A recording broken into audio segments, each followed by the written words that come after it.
कक्षा 12 व्यष्टि एवं समष्टि अर्थशास्त्र।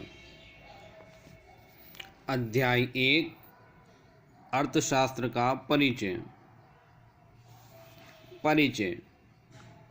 मानव सभ्यता के आरंभ से ही मानव की भिन्न भिन्न प्रकार की आजीविकाओं पर निर्भरता रहती आई है।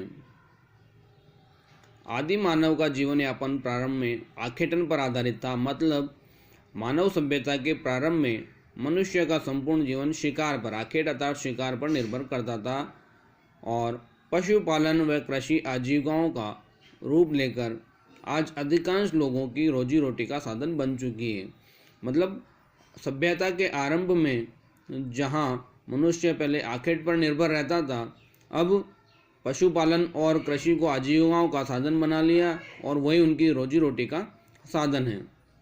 लेकिन कालांतर में जो औद्योगिक क्रांति हुई, औद्योगिक क्रांति के बाद संसार के कई देशों में आजीविकाओं का रूप बदल गया। जो कृषि प्रधान देश थे, जो कृषि पालन और पशुपालन पर जिनकी अर्थव्यवस्था पूरी निर्भर करती थी, वो सभी औद्योगिक कार्यों पर निर्भर रहने लग गए। आज उद्योग, व्यापार एवं अन्य वाणिज्यिक क्रियाएं विकसित हो गई हैं, जो भी आजीविकाओं के मुख्य साधनों के रूप में मानी जाती हैं। वाणिज्यिक क्रियाएं अधिकतर लोगों के रोजगार व आय का साधन बन गई है। इस प्रकार आर्थिक क्रियाओं के स्वरूप में विकास एवं परिवर्तन हुआ है। हम देख सकते हैं कि मानव जहां आदिम सभ्यता के अंदर आखेट पर निर्भर था, आज वे वाणिज्य और व्यापार पर निर्भर रहने लगा है। तो इस तरह से हम देखते हैं कि आर्थिक क्रियाओं के स्वरूप में बहुत अधिक विकास हुआ है और बहुत ही ज़्यादा परिवर्तन हुए हैं। इस तरह की आर्थिक क्रियाओं से संबंधित आर्थिक विचारों के बारे में, सिद्धांतों तथा नियमों का जो साहित्य है, अर्थात आर्थिक क्रियाओं और अर्थव्यवस्था से संबंधित विचारों और सिद्धांतों का जो पूरा समृद्ध साहित्य है, वह अर्थशास्त्र के नाम से जाना जाता है।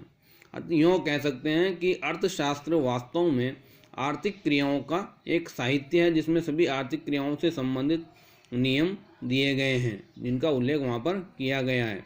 यही नहीं, अर्थशास्त्र का उल्लेख भारत के प्राचीन ग्रंथों में भी मिलता है। संस्कृत के अंदर एक लिखा है कि कृषि पालन पालय वाणिज्यम च वार्ता, ये एक साहित्य का नाम है। यहाँ पर जो वार्ता शब्द प्रयुक्त हुआ है, इस वार्ता शब्द का प्रयोग उस समय में आर्थिक क्रियाओं के लिए हुआ करता था।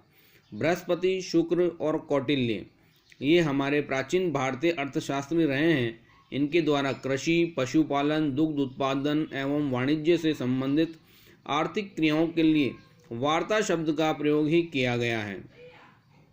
अर्थशास्त्र में संबंधित भारत के विचारकों में स्वामी दयानंद सरस्वती, दादा भाई नौरोजी, महादेव गोविंद रानाडे, गोपाल कृष्ण गोखले, रमेश चंद्र दत्त, M.N. रॉय प्रमुख हैं। भारत के प्रमुख विचारकों में महात्मा गांधी, जवाहरलाल नेहरू, राम मनोहर लोहिया, प्रोफेसर J.K. मेहता, पंडित दीनदयाल उपाध्याय एवं अमर्त्य सेन प्रमुख थे। तो दोस्तों, अर्थशास्त्र कोई नया विषय नहीं है। अर्थशास्त्र प्राचीन काल से चला आ रहा है। फर्क सिर्फ इतना है कि अर्थशास्त्र को पहले वार्ता शब्द के नाम से पुकारा जाता था और आज हम अर्थशास्त्र या इकोनॉमिक्स के नाम से इसे पुकारते हैं। अर्थशास्त्र वास्तव में मनुष्य की आर्थिक क्रियाओं से संबंधित विचारों, सिद्धांतों एवं नियमों का साहित्य मात्र है, जिसमें अलग अलग प्रकार से अलग अलग सिद्धांतों और विधियों का अध्ययन मनुष्य के आर्थिक क्रियाकलापों को लेकर किया जाता है।